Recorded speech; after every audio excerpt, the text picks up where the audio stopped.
Thank you, Harding. Unfortunately, you're going to have to suffer through all 40 years of that experience here the next hour and a half. So we should just best get started. I see we have some new faces in the back of the room, so the students will have to bear with a little bit of repetitiveness from what we've talked about in the last few days. I'll start with this. This is historic childhood blood lead levels in the United States.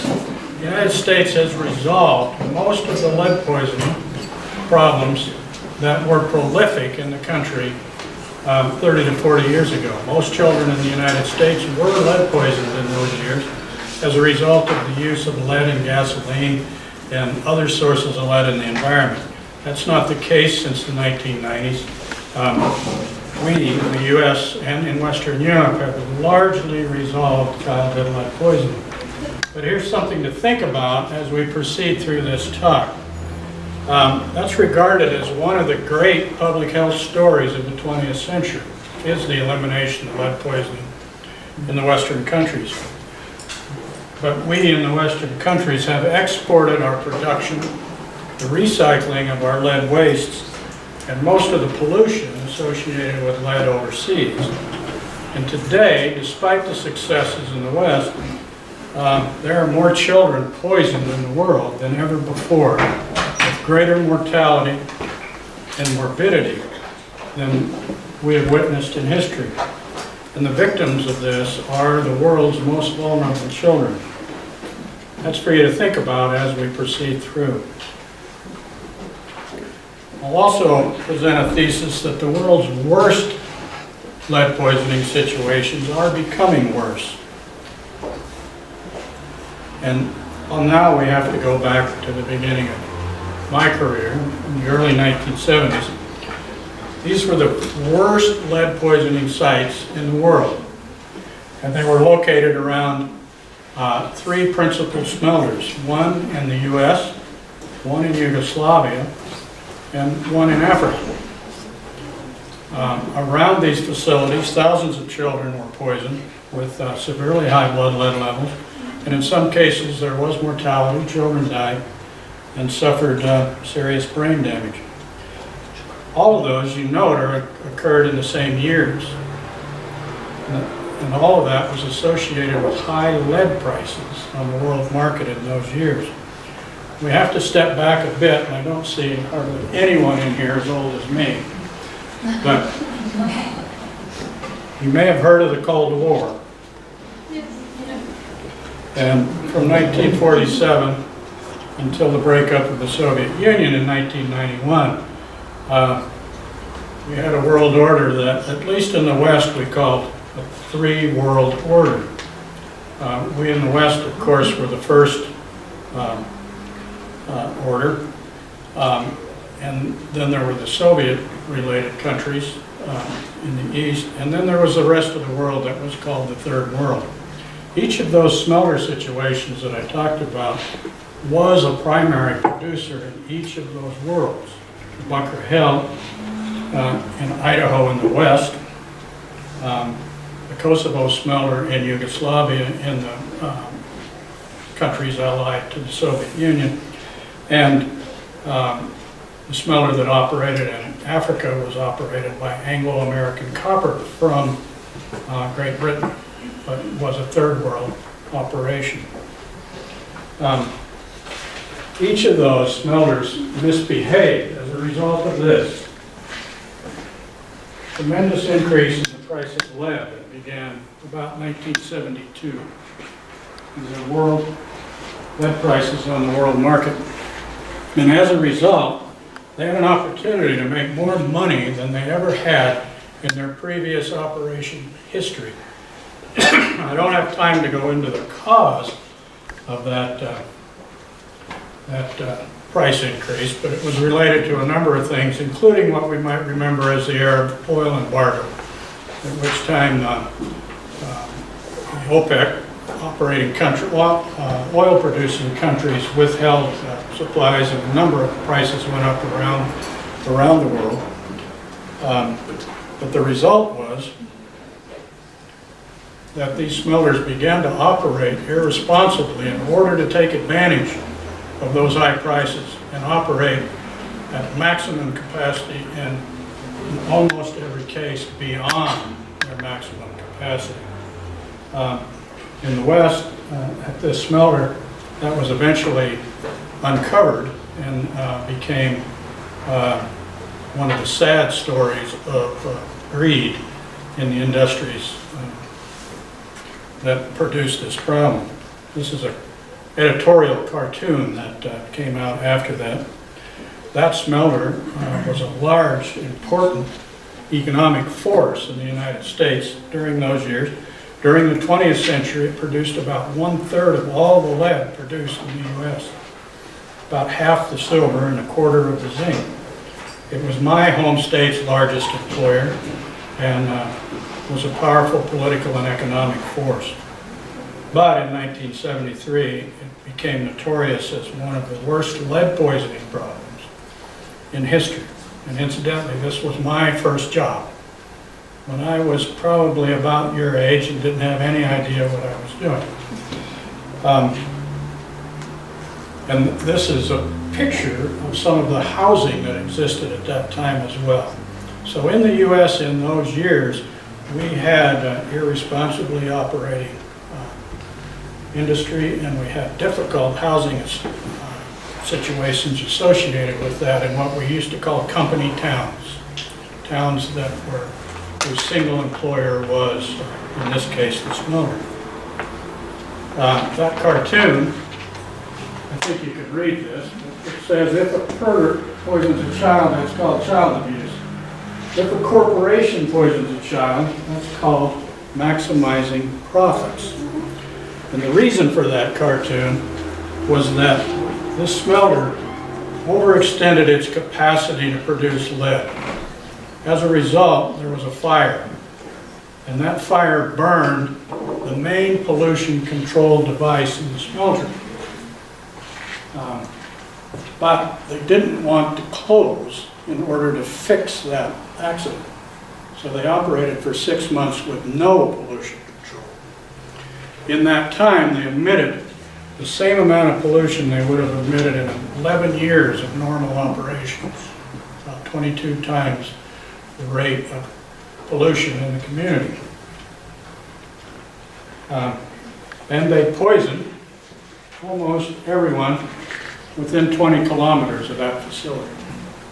Now, before I show you some of the blood lead levels, I want to revisit for the new folks here, what's a bad blood lead level in a child?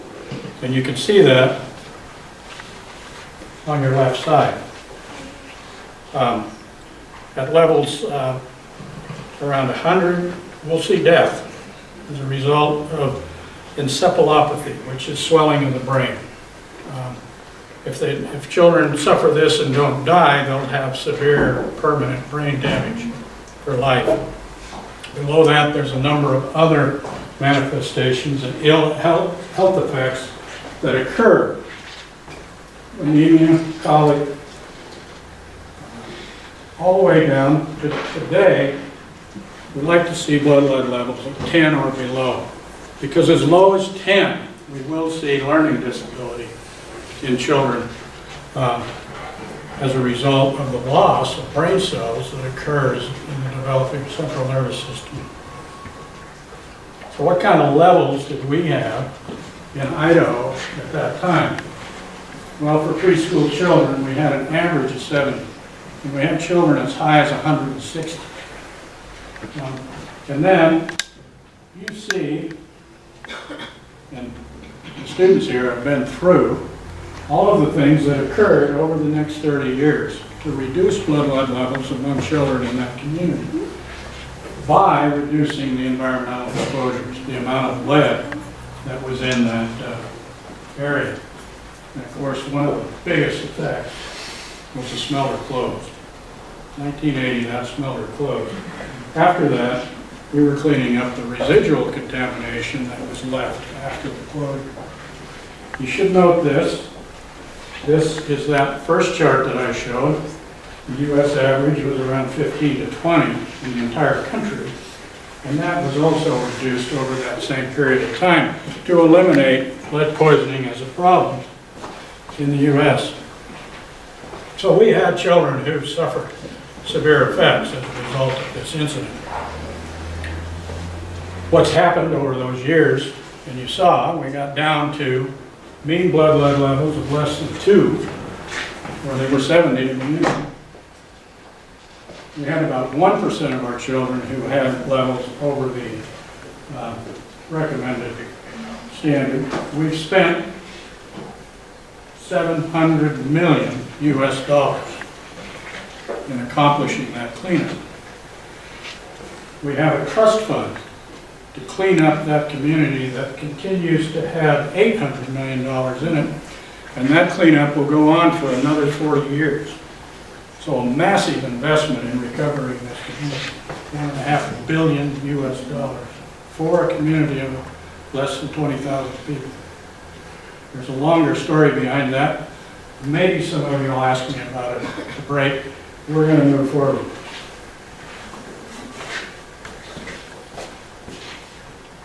What about the other two smelters that were the worst in the world in the 1970s? What's their situation? Well, in the third world smelter in Zambia, which was owned by a British-American consortium called Anglo-American Copper, there has been really no cleanup. The facility has been allowed to be salvaged. So people have been able to come and take away material. And today, or at least a few years ago, we haven't got recent data, but 5 to 6 years ago, there were still blood lead levels among children in that area of 50 to 100 micrograms per deciliter. So serious health effects could still occur. In addition, that community has about a 40% incidence of AIDS. Is that the right term here? AIDS? Mm-hmm. And about a 30% incidence of malaria amongst all of these children. A large number of orphans as a result of the AIDS epidemic there. And they still continue to fish, harvest food in the area, and it's still a difficult situation for those. It's a ghost town now, largely, because there's no employment anymore. And a number of young men work digging in the old waste piles to recover small nuggets of ore that they can continue to sell and make a living. Each year, some number of these young men die as a result of digging into a waste pile and it collapsing. The smelter from the old Soviet era in Kosovo now, Yugoslavia is not around anymore, became notorious during the Bosnian War. Yeah. Is that a term known here? It was still operational and was rumored to have been used as a crematorium in some of the ethnic cleansing that went on in that area. The UN, the United Nations, closed that smelter in 2000, and in a not very wise move, closed it and turned it into an internment camp for the Roma. You know who the Roma are? Gypsy population. To protect them because they were suffering from ethnic strife at the time as well, but it was not a particularly good place to place families, and a large number of the Roma children suffered lead poisoning here. They were also a industrious and entrepreneurial people. They actually developed a business of recycling and recovering lead from the waste in that area as they were held in that camp. They also became a magnet for automobile batteries because they could recover the lead from automobile batteries. So they continued to run a lead business as they were held there. It's now not an internment camp anymore, but it has not been rehabilitated in any way. It's closed since 2000. But that's the old days, and let's talk about the legacy of lead poisoning from 40 years ago. There's now a new world order. And the World Bank and the UN classify countries now not by the type of government they had, but by income. So there are high-income countries that you see on this map. There are middle-income countries that divide into two categories, and there are low-income countries. If I can read this map right, Armenia is in the lower middle income group. And it's based on per capita income. So, what's the story of lead and lead production in the New World Order? Well, remember that the problems in the 1970s, which occurred at the big major production facilities, were associated with an increase in the price of lead. But look at what happened beginning in about 2007. The price of lead went up immensely. And as lead becomes more valuable, and this applies to other metals as well, people will do more desperate things to acquire it and sell it. That's the theme of the rest of the day here. And it's not just lead. Here you see lead prices. And that last chart ended about here. Lead prices took a dip during the recession. You know about the recession? Yes. The Great Recession? But recovered nicely and are still high. Copper did exactly the same thing. Anybody that has lead or copper holdings in the world right now is making lots of money. These are commodity metals. They're in high demand and prices are high. It's a precious metal, gold. Didn't suffer nearly as much during the recession because people buy gold as a protection against hard economic times. And the price of gold is very high. And there are people all over the world doing desperate things to acquire gold as well in this new economy. So let's look at what is the story of lead today in the global economy. Well, we're using more than ever before. It's increasing dramatically since 2000, demand and the use for lead. Most of that is being met through recycling. And most of that is through the recovery of batteries. So the big increase in demand in this century has been met by people recovering car batteries all over the world and poisoning a lot of children while they're doing it. Production of new lead that comes from mining, from lead mines, or from primary smelters, like those three big smelters we talked about earlier, has remained nearly constant.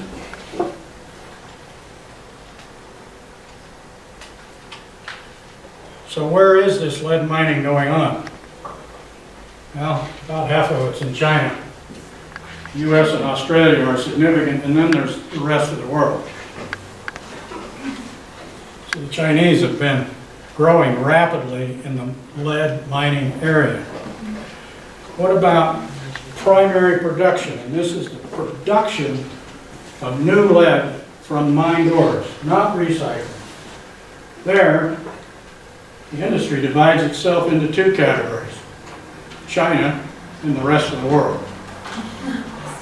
1995, this was the rest of the world, this was China. They met in 2004, and now most of the lead in the world is produced in China. Here's the comparison between 2000 and 2010.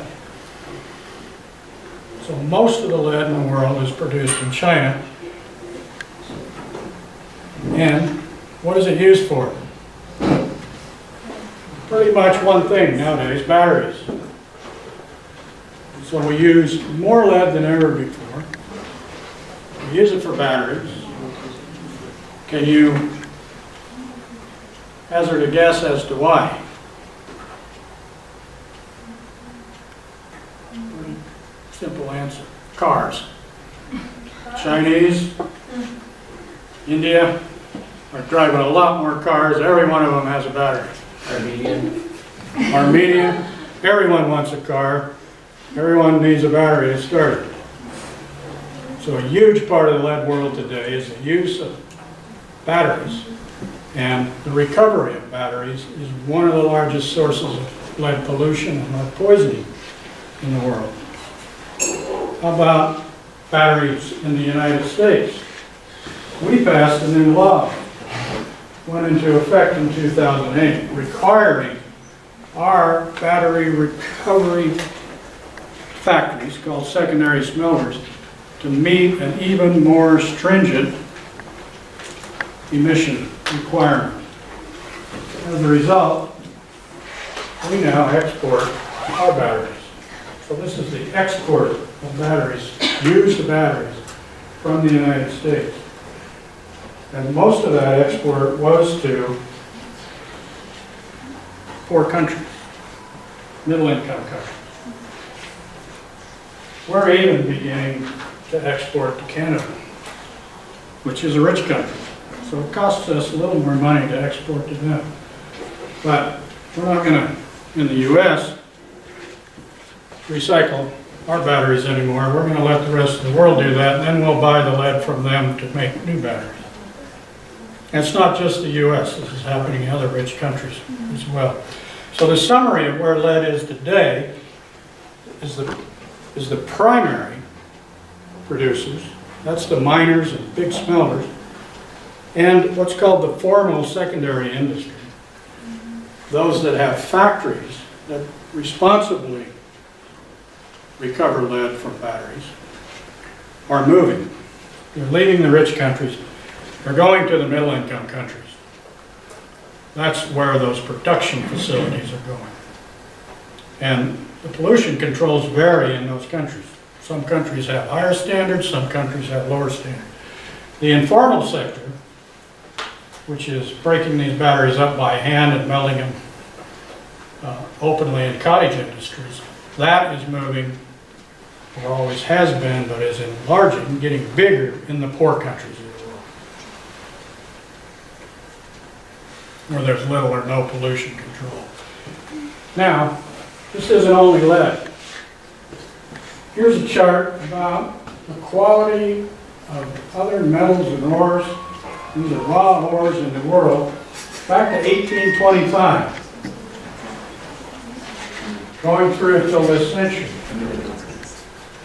And this is the use of these ores. These ores, I'm sorry, I said that wrong. This is production and use. So going up, just like lead and gold and copper, they're all the same. We're all using more and more of these. But the quality of the ores that are being mined, this is the concentration of those metals and ores, is going in the opposite direction. So we've mined all the good ores in the world. Then we mined all the middle quality ores in the world. Now we're mining some of the more poor quality ores in the world. But the significant thing is that the quality of those ores today is about the same as the waste products from the mining industries of the past. So today, those waste piles that we saw in Zambia, that are waiting in Kosovo, and are spread, many in Armenia, no doubt, are becoming as valuable as the ore production, as the ores that we're mining. And as they become more valuable, and because people, the world has not left these waste piles behind in rich countries or rich cities. They've left these waste piles behind in many poor areas. Many communities that used to be mines and now they've been abandoned, but they still have these waste piles. They can be exploited by poor populations. So poor populations, like the young men who were digging in the piles, waste piles in Zambia, This is going on around the world right now as well. How about the future? Future of mining is still in these commodity metals, but that is something that we've had all along. We're going to continue to have that all along. We have a new demand now for what we call the rare earth elements. Do you know what these are for?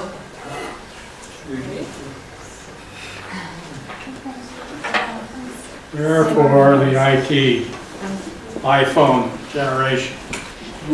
Huge demand for these rare earth elements that we didn't have before. And this is the projection of a number of them and the uses that will be occurring over the next 20 years. This is your challenge. Where do rare earth elements come from? Well, until about 1985, nobody mined for rare earth elements because there was plenty in the wastes of the other mining operations in the United States. We could get all we wanted, and there was plenty left over from just the waste from certain mining operations. But with the electronics revolution, that's changed markedly. And today, almost all of the production of rare earth elements is either from China or in mines controlled by China.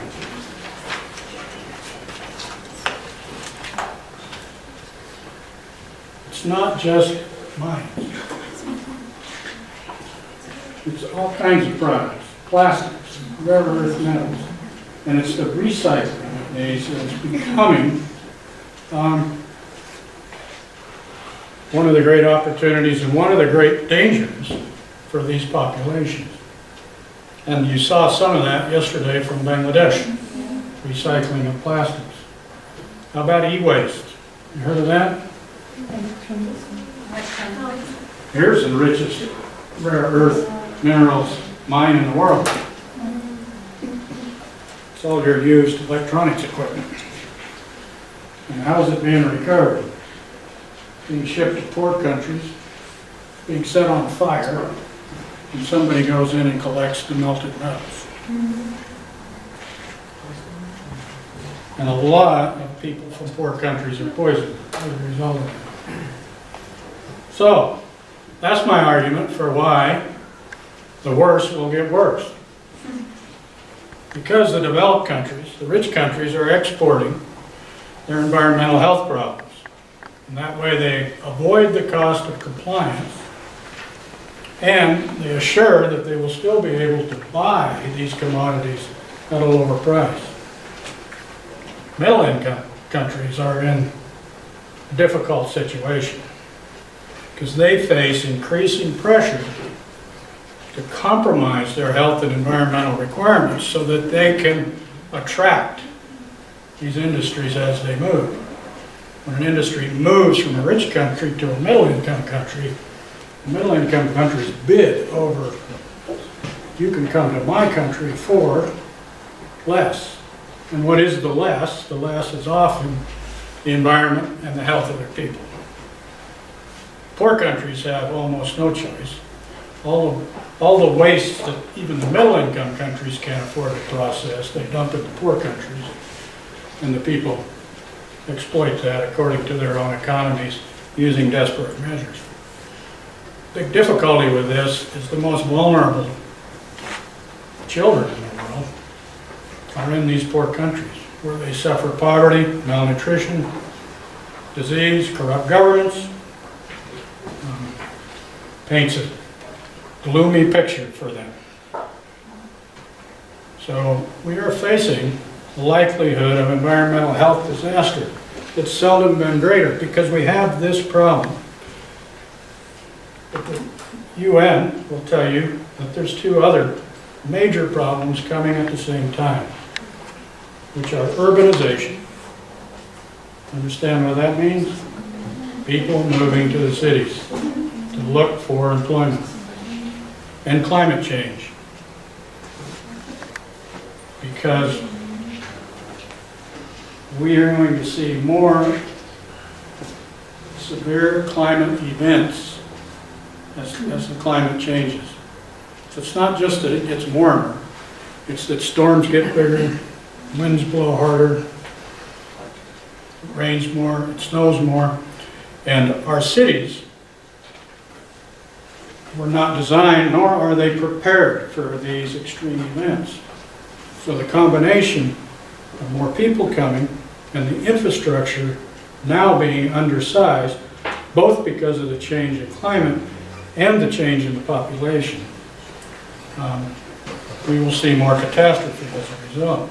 On top of that, now we're exporting our pollution and our wastes into these poorest and most vulnerable areas. And what Margaret spoke of yesterday in Bangladesh is probably the premier example in the world. Communities that deal exclusively with waste, they're doing that with little or no infrastructure. What infrastructure they have is overwhelmed by the increase in population that is occurring, and they're 12 feet above sea level with sea level rising. So that's the epicenter of these new impending disasters, but no one in the poor countries and in the middle income countries are going to escape this problem. So, I gave you points to ponder at the beginning. Here's the points to ponder at the end. Nearly 25% of mortality and loss of productive health years is due to the environment now in the world. This is a burden of disease. A generation ago, we were concerned about infectious disease. Your generation is going to be concerned about environmental and chemical disease. Children in these countries lose 8 times more healthy life years than those in developed countries. And we need community-based solutions to begin to respond to these problems as a global community. So that's the end of section 1. Usually we do you watch detective shows and you have good cop, bad cop? You know what that means?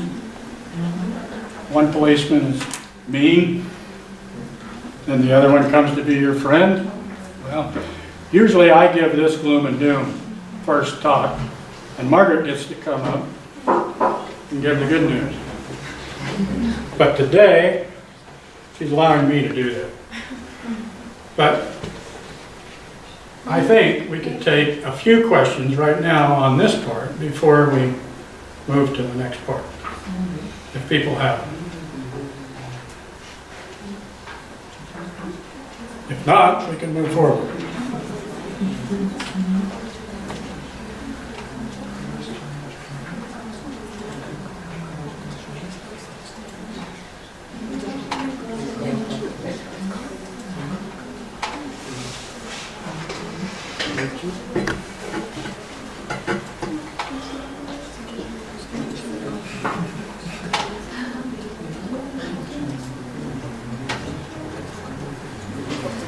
All right, in the last section of the class, we talked about taking the lessons learned from the cleanup in the United States and applying it in some other areas. In fact, we went over an example in West Africa. Now we're going to go over an example in Zamfara, Nigeria. And I named this A to Z because it's taking the cleanup from America, the A, applying it in what has to be the most difficult situation in the world. After having spent 4 years there, I have to say this. Zamfara, Nigeria. Do you have any idea where that is? Well, we're going to show you. But we have to go to this slide just for a second, because it's the lessons learned in doing that cleanup in the United States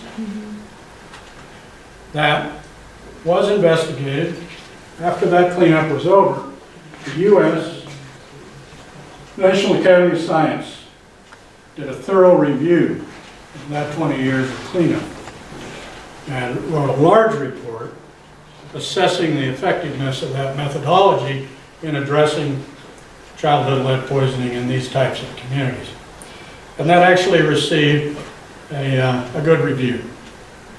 And as a result of that review, that is when because our company, I told you that was my first job, so I was involved in all of that work. And our company was one of the main contractors on all of that work.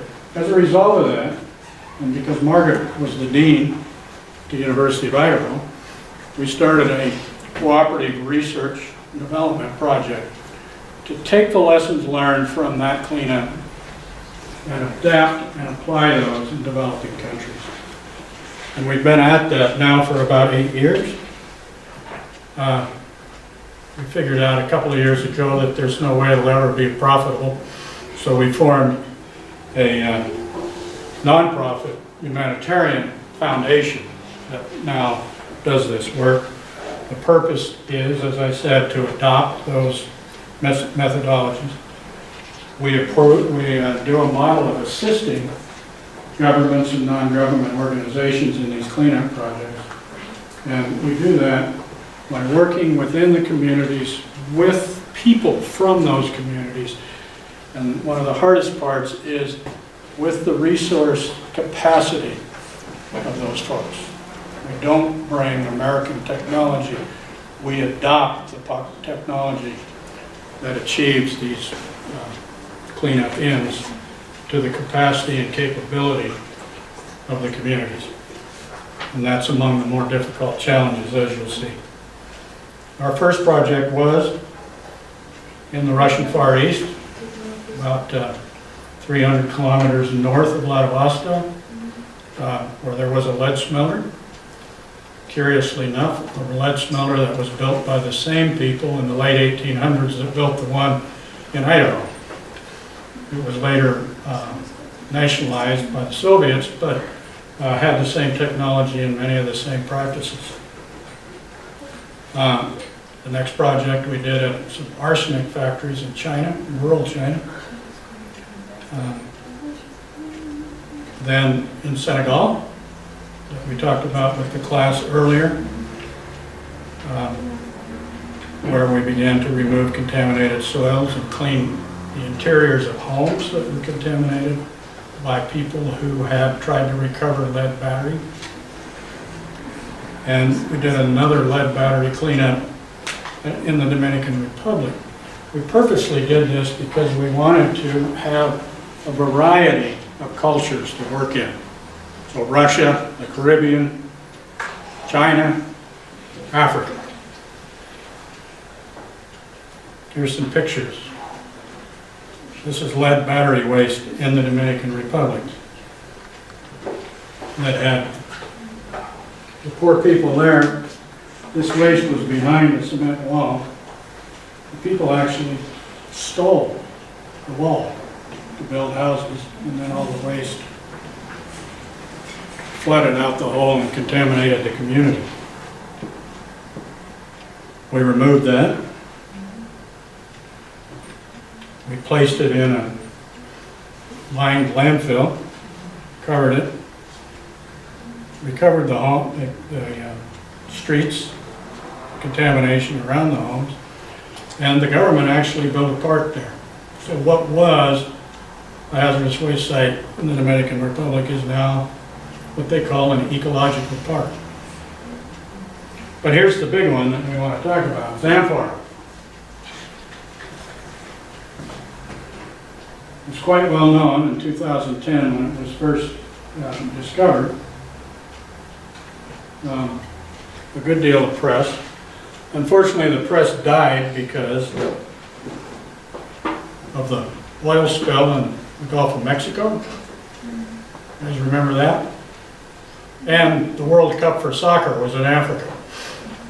So we didn't get any environmental or African coverage after the first few months. It's probably, the worst lead poisoning epidemic in history. Discovered in April of 2010 by Médecins Sans Frontières. Do you know this organization? Doctors Without Borders. Within 6 months, 400 to 500 children died. In some villages, as many as 43% of all children under age 5 died. By the time the kids came to the clinic, almost half of them could not be saved. 17,000 villagers poisoned altogether. They suffered long-term, irreversible health effects. The discovery is somewhat interesting. In 2003, in this area of northern Nigeria, a pharmaceutical company tested a drug for meningitis. There's a movie, Constant Garden. I don't know if people have seen that. It's about this incident in which a number of people were given a placebo and were given only half dosages of the drug to test the effectiveness. Of course, many of those people died as a result. And this became a famous case, and there was a large lawsuit as a result of it. But this is in a very conservative Islamic area of northern Nigeria. And a number of local clerics came to believe that this was a genocide act, that the Western countries had purposefully given these people a drug that they knew would kill them. And there was a movement by the people in that area to reject all vaccinations after the 9/11 event in the United States. So from about 2002 to 2008, there was no vaccination programs in this part of Nigeria. As a result, it is one of the two areas left in the world that has severe incidence of polio. It has meningitis, it has measles, it has mumps, it has rubella, it has several other diseases. In 2010, Doctors Without Borders negotiated an arrangement to go back into this area and begin to give vaccinations. And while they were operating their clinics, children were brought to them who were suffering convulsions. They treated these children for the tropical diseases to no effect. Finally, they sent blood samples to Europe that were tested, and they found that these children were dying of lead poisoning. So that was how this incident was discovered. It's an extremely remote location, as you'll see. So, because I'm having a talk for 3 hours today, we will show a couple videos. To create a cataclysmic situation. Price of gold, we discussed, became very high. People would do desperate things to get gold.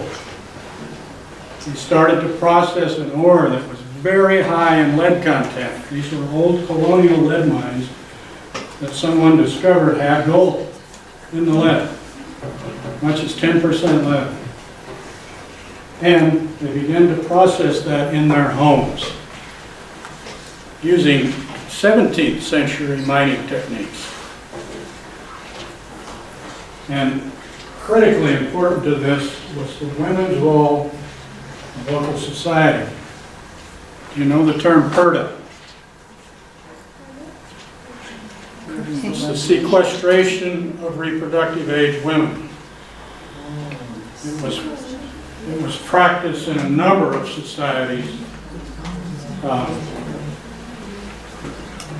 millennia ago, but it has continued in this part of northern Nigeria. A typical family here, this is a polygamous society. Typical family will have a patriarch, there will be 4 wives,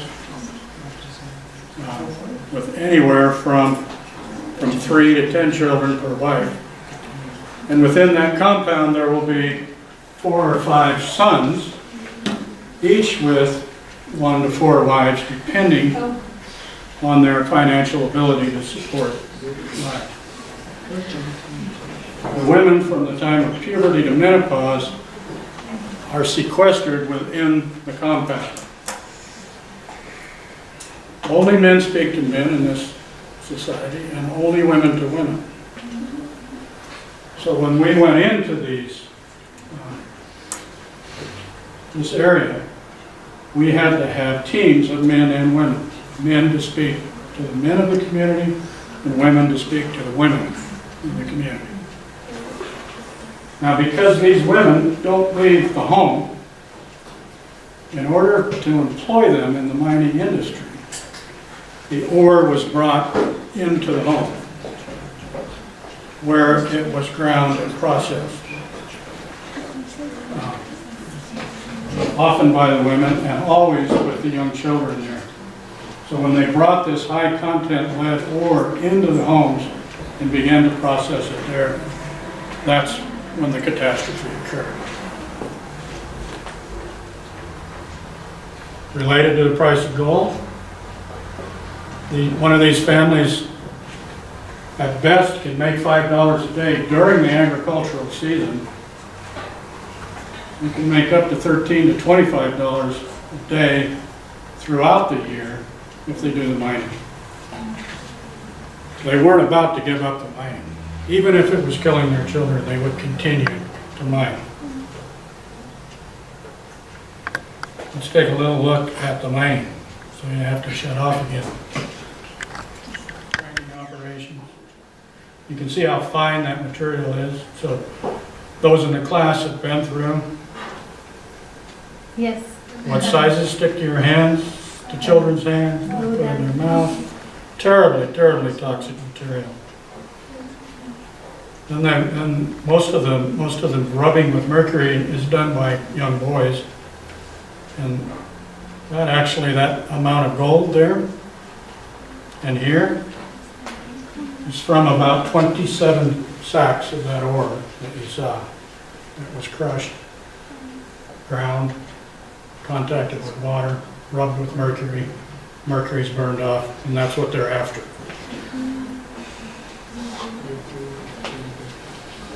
And the middlemen come with their handheld scales and buy that at about 1/4 the price of gold on the market. So many people were involved in the cleanup activities here. I won't go through that whole list, but it was a huge operation because this was the worst lead poisoning epidemic known. And we can show a few more here. Actually, I hope I come to do this project. We talked about very poor. We talked about religious practices there and the sequestration of women, the polygamous society, Florida. It was a Sharia law state, which I didn't know really what that meant. I know what U.S. News said it meant, but it really means it means parallel government.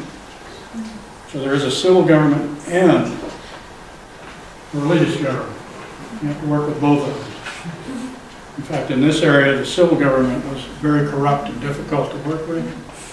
The Sharia government was very strict, but very supportive, and actually was instrumental to us getting the work done. Because when the Emir makes an agreement, everyone respects that agreement. So we work with the Emirs. You saw a picture of the Emir earlier. Remote, no power, no water, no electricity. Hot, always hot. Either hot and wet or hot and dry, but hot. 115 degrees centigrade every day, maybe 95 at night. Fahrenheit. Someone convert those for me, but Around 50 or so security, during daytime. crime was a problem. Terrorism was a problem. There were Al-Qaeda affiliated groups that work in this part of Nigeria. So kidnapping and extortion was always a difficulty. We talked about all the diseases that are there. 7 of our people contacted malaria. Some of them with our doctors. We have an infectious disease person. Yeah, we have two. Vociferal. Vociferal? Yeah. Very, very deadly form of malaria. I've had malaria enough, but Which our people contacted, even though we used all of the prophylactics and so on. It was, there were some drug-resistant forms there. it's very easy. Everything's cash. There's no credit cards, there's no checks, there's no anything in Nigeria, there's only cash. Margaret's signaling me to move forward. I think I'll skip this video. So a little bit about the project background. Médecins Sans Frontières then set up programs to treat these children, to chelate them. We talked about chelation. Been about 3,000 chelated so far. Right now, there's 1,650 of them in chelation. We built 3 hospitals, 6 village clinics. We cleaned up 8 villages.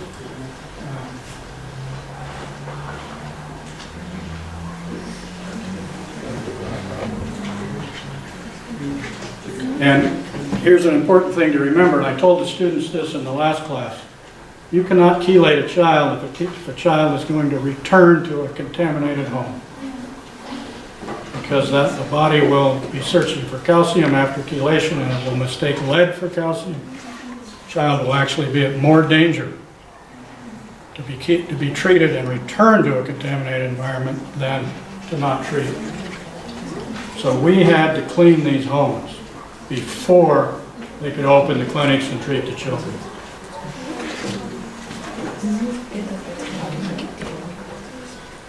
So everybody in the front 2 rows knows this, right? Children eat dirt.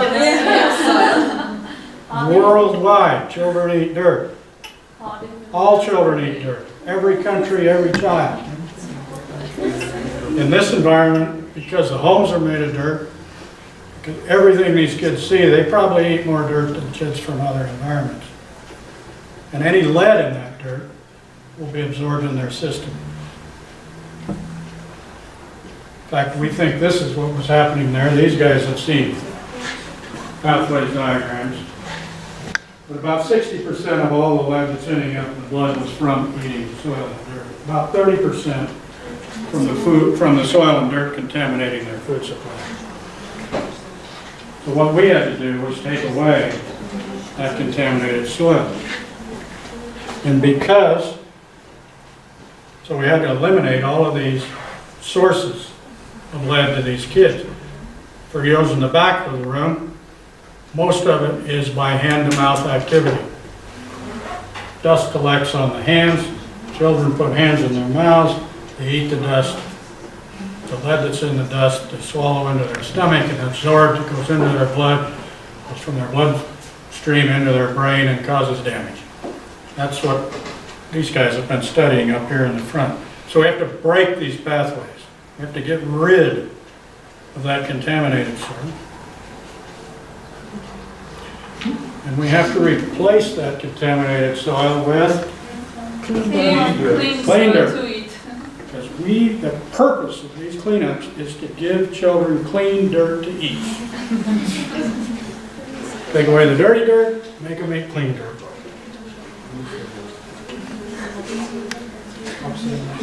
So we'll show another video. So this is how we characterize the contamination problem and identify which dirty dirt we need to get rid of. So we used XRF. These guys know all about it. We practiced the other day. But it's a machine. You can aim at the ground and it tells you how much lead. You clean up, you aim it again and it tells you it's clean. Very critical instrument in doing this work. Here's Margaret at work. Harder to work again.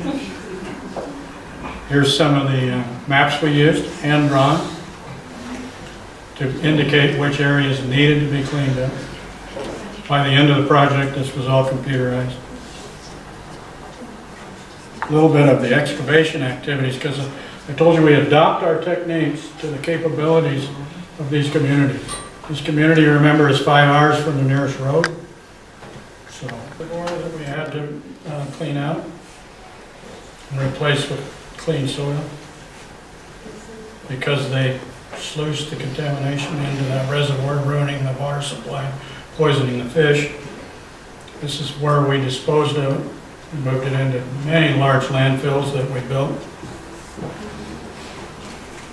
Pretty massive operation, really.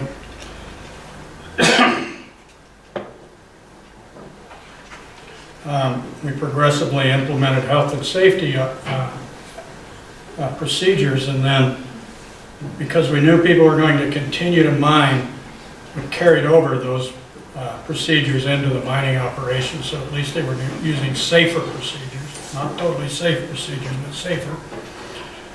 We did hire all local help.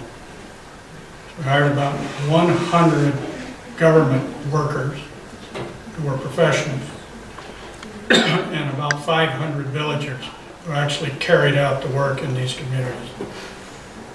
Just some views, different things in the villages. This is a favorite. This is a barbecue about to happen. There's a cow and a camel, a couple of sheep in there for a wedding. Difficult travel conditions. Remember, it was a gender-specific project, 2 parallel projects, one in the women's side and one in the men's side.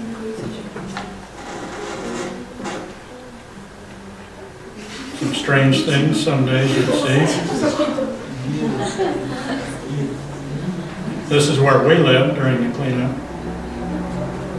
This is part of our facilities, Western toilets. But we had a lot of visitors. It's our kitchen. So we ended up cleaning up 8 villages. We've had almost 3,500 children treated. Probably, it's the largest cleanup on the African continent, but here is our greatest accomplishment. The last half of it was paid for by the Nigerian government. Probably the first environmental investment ever made by that country.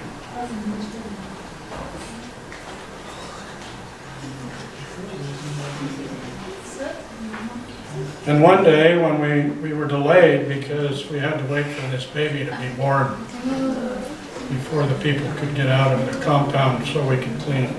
So this is one of Margaret's favorite pictures. But this is Margaret's favorite of all. One of our lead people was African and said, when we first came to the villages, he says, this is not right. We don't hear children singing. He said, in an African village, you always hear children singing. That's the music of an African village. And because they were in, half of their friends had died, and the other half were in shock. So this was after the cleanup.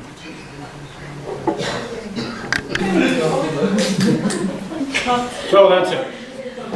Questions?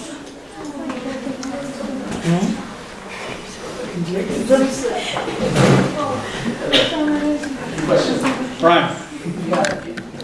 I saw the cleanup and I saw the working with the women and the men, but how did you deal with the fact that much of the work that was being done was assigned to the women in the households? How did you deal with that? It seems like that might have been a challenge. It sounds like you brought the operations outside, but it was women's work. I'm not sure how you kind of Well, we have to have Margaret answer that because the women handled the women. So you mean the work that the women originally did with processing ore? Yes. Well, that was one of our challenges, is we pretty much had to stop them from doing that. Right. because the women under PERDA are not allowed to leave the compound. Right. And it was something that they could do to help with their own economy, but that's what really led to the children getting so sick because they were living there. And so all of the operations having to do with processing ore and even storing ore, he said, cannot be done in the household, which meant essentially that the women couldn't do that work. And I'm just wondering the approach you took. We were talking about the danger to their children, and that was the selling point? Yeah, I mean, that's a universal Right. language. They were educated to that. And once they understood that this was endangering their own children, I can't say that it was, like instantaneous, No, but it obviously took a lot of trust building and a lot of, we were doing everything in another language, so there were lots of layers. But then once I think it was understood, it permeated throughout the communities. I'd say it was generally Their own communication accepted. challenge. We recommended, in this stuff, we don't order or any of this. We recommend, and it's implemented by the local authorities, that they moved those mining operations far enough away from the village that children could not go out there. And they didn't, and if they were moved away, the women couldn't leave the home. So we also said you shouldn't employ women, but it didn't become a problem if they moved far enough away because the women couldn't go there. But the real reason why it worked is because the emir ordered that. Right. Yeah, and I should add, speaking as a woman, working in a Sharia law state was something I never thought I would do. It was incredibly difficult because our idea of providing health education to people, when we discussed this with the emir, he just said, well, I'll just order them to do this. And we kind of said, well, okay, but we also want them to understand why. But that wasn't necessarily the way things got done there. But I think we did, in some way, we were able to accomplish both. But, for a Western woman, that's a very difficult thing to just say, well, we'll just tell them to quit doing it. Well, I would want to know why. And that was one of our many challenges. Yeah, and we had this challenge continually because that culture was alien to us. And we were certainly alien to them. We were among the first European descendant people to be in those villages. One last question. The Hausa, you mentioned the Hausa, which obviously is who you're working with primarily, but the migratory tribal groups, were they also involved with any of the mining operations, or were they pretty much, or did you have to work with them as well? No, there are Fulani villages that did mining as well. The same kind of challenge, or is it a different kind of challenge? They all answered to the same emir. Right, So okay. That's the, that works. was a major part of it. But, whether it was a Sharia state or whether it was in the Caribbean, we always make it a practice that we don't impose or question the way that people do business there. We help them to do it in the way that they do it. And of course, that was difficult for us sometimes in areas of, especially for the women, in areas of child labor. We're not there to change the community, we're there to change the environment so it's safe for them to continue to live the way they have previously. Other question?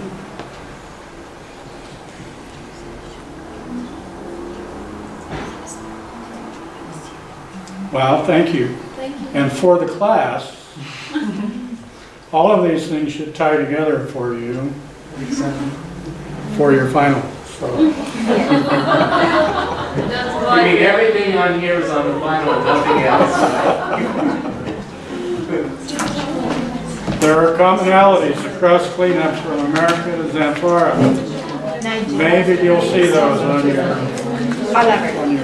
test. I would like to thank Ian very much. Very interesting and challenging presentation. meditation and sometimes very emotional. I just would like to share with all of you that Acopian Center for the Environment videotaped this lecture and yesterday's lecture, and we're going to have them on our School of Public Health YouTube and also Acopian Center for the Environment YouTube. So, thank you. Thank you. Thanks, everyone.